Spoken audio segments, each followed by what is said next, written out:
Welcome back to Minecraft on an Atomic Level with your host Atomic Deek, that is me. And today I'm going to be showing you guys how to utilize some things from Tinker's Construct. Now if you're not familiar with the mod Tinker's Construct, it is a very useful mod. It's used in just about every Feed the Beast mod pack that you can think of. And that's because it has some very useful features. It allows you to design your own tools with different features. It allows you to use a smeltery, that's this thing in the right hand corner over here. It allows you to use that and get more ingots out of any ore you put in there. It also adds a few different new kinds of ore, like copper, tin, silver, things of that nature. The first part of this video here, actually we're going to be splitting this into two parts. The first part is going to deal with these tables and chests you see here in the left hand corner. And the second video will be devoted to the smeltery and how to use that. So without further ado, let's get started. Alright, these are your general tools for Tinker's Construct, how to build the parts you will need in order to use the smeltery and things. So first of all, we're going to look at this pattern chest here. Now the pattern chest is where you stick all your patterns, and what patterns are is they are the molds that allow you to shape the various tool parts you will need.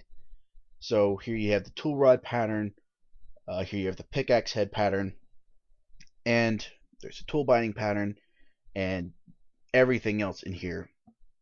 This essentially holds all of the different patterns that you can make. Now here in the middle here, we have the stencil table, and this is where you make your patterns.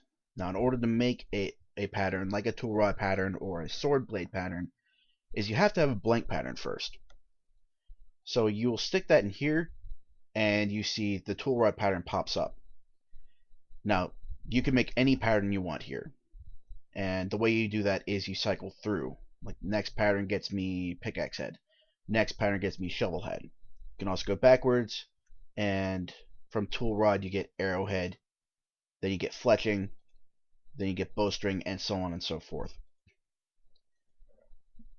In the middle here, we have the part builder. And the part builder is where you design your actual tool parts. This is where the patterns come into play. And a neat function is if you build the pattern chest right next to the part builder, you can access the pattern chest without physically opening up the chest. So in this example here, we're going to make a tool rod. I'm going to stick that in there, and we're going to use a slime crystal for the material. Now, slime crystals are something specific to Tinker's Construct. So, in order to make slime crystal, you need to make something called slimy mud. And in order to make slimy mud, you will need 4 slime gels, 1 sand block, and 1 dirt block. Now, I don't have the slime gels on me, but just imagine this is the top left corner of the crafting table. These will be taken up by slime gels, and on the bottom row, on the left, you'll have your sand block, and on the right, you will have your dirt block. That's how you make slime mud. And then you put slime mud in a furnace to get a slime crystal. Now we're going to put the slime crystal here in the part builder, and you will get a slime tool rod and a slime shard. Now you get the shards when you have a pattern with a material cost of 0.5. One material is one of whatever material you put in here, be it a slime crystal or a stone block. So if the material cost is 0.5, you're going to have a slime shard left over when you make the slime tool rod. So let's go ahead and take that out, put the tool rod pattern back, and we have a slime tool rod. Now the next step in making a tool is either the tool station or the tool forge, like you see here. It's a little more confusing than it really is, because those two things are actually one and the same.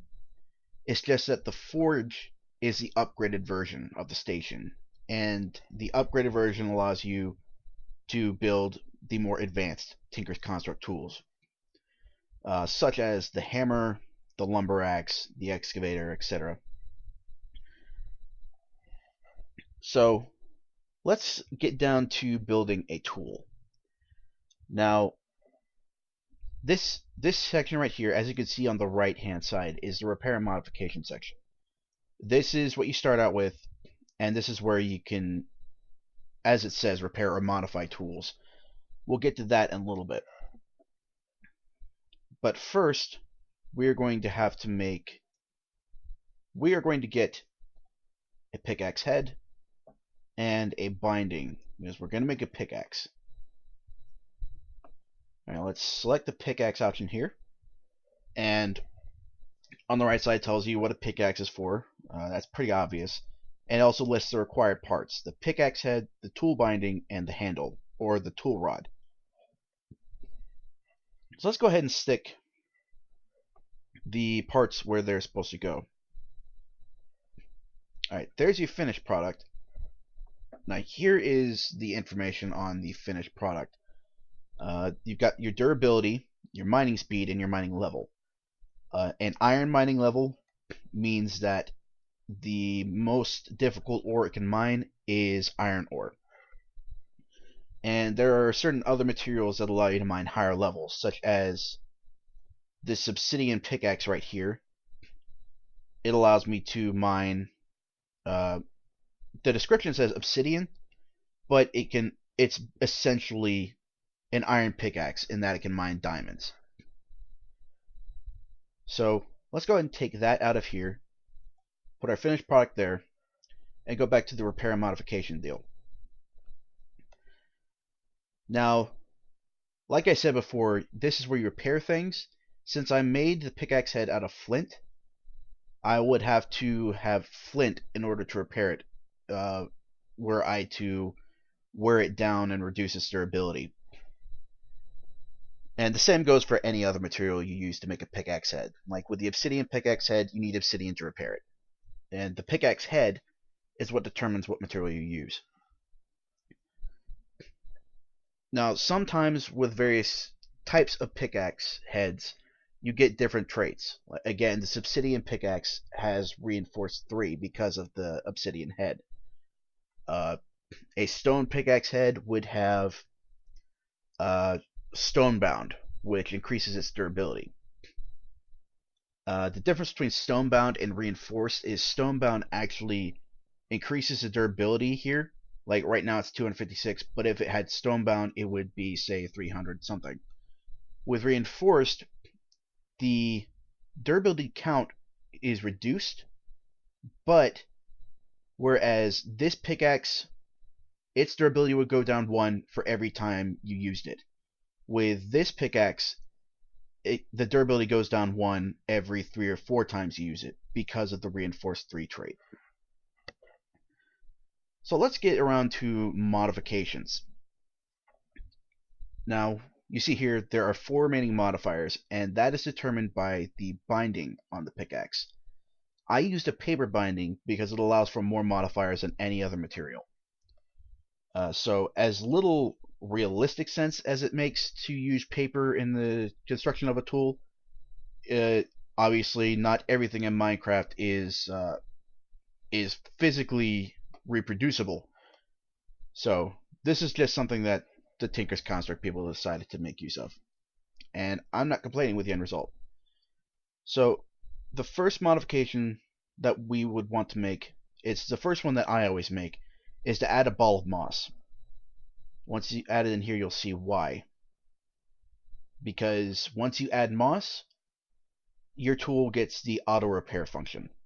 And what that does is, after you've used it, say you've reduced it to half its durability. If it has the auto repair function on it, then as you hold it in your inventory, it will slowly repair itself over time up to 100% full durability. Now, say you reduce its durability to 0, you've broken the tool. One nice function about Tinker's Construct tools is that if they're broken, they don't disappear. The items will not disappear on you. Instead, you'll still have the item. It's just that its efficiency will be vastly reduced. So you can still use it in a pinch, but obviously you'll want to repair it in order to get it back up to its full functionality. If it's broken, the auto repair will not repair it past the broken stage. You have to bring it back and, in this case, use flint in order to repair it. So there you have it. That's the pattern chest, part builder, stencil table, and tool forge, all wrapped up in a nice little bow. Tinker's Construct comes with a few different books. The first two are Materials in You, 1 and 2 by Skyla, and the third one is Mighty Smelting. Essentially, it will list the various recipes you need in order to make these tools. It will list the modifiers, the different materials you can make tools out of. It's a very handy reference, and it also includes a recipe for that slimy mud that I mentioned earlier, so no worries on that count. So that's all for part 1 of the video. Stay tuned for part 2.